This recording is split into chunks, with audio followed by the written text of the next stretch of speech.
आता ही किती दुष्कर्मे वाढली, दारू, मांस, तंबाखूची,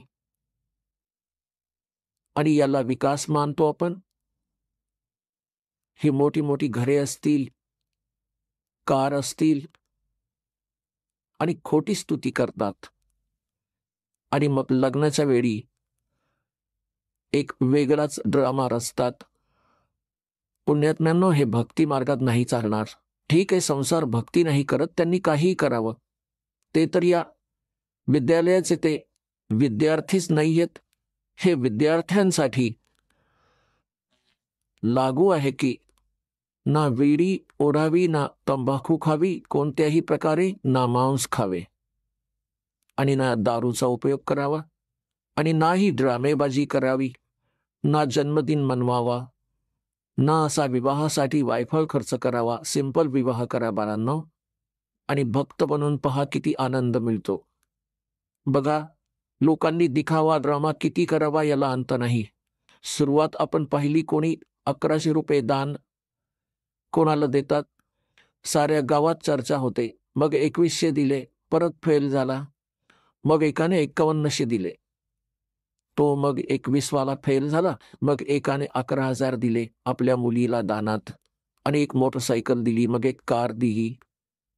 तर हे एक वायफळ आहे बिनकामाचं. मुलांना परमात्म्याशी जोडावं, परमात्म्याचं नाव घेऊन, आणि हा राम नामाचा हुंडा मुलीला द्या, तो सदा साथ देईल. एक वेळा आपण देऊ सुद्धा मुलीला, काय किती दिवस त्यातून ती गुजराण करू शकते. आणि मग गरीबा घरची मुलगी श्रीमंताच्या मुलीला बघून हिरमुसून जाते. तिला न जाणो किती दुःख होत असेल. तर अशा प्रकारच्या वायफळ गोष्टी आपल्याला समाजातून संपवाव्या लागतील. खास करून भक्त समाजाला तर यामध्ये अग्रेसर राहावेच लागेल. या दासाच्या संघर्षात आपल्याला सहयोग द्यावा लागेल.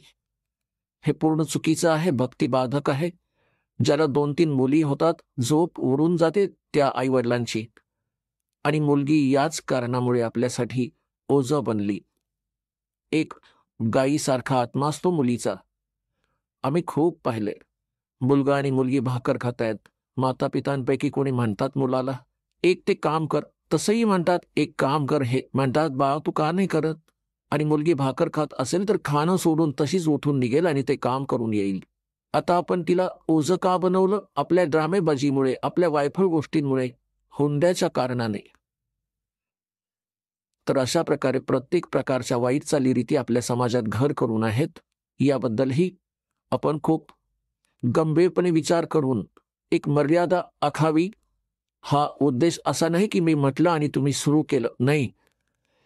हे नियम नका समजू, ही आवश्यकता समजा.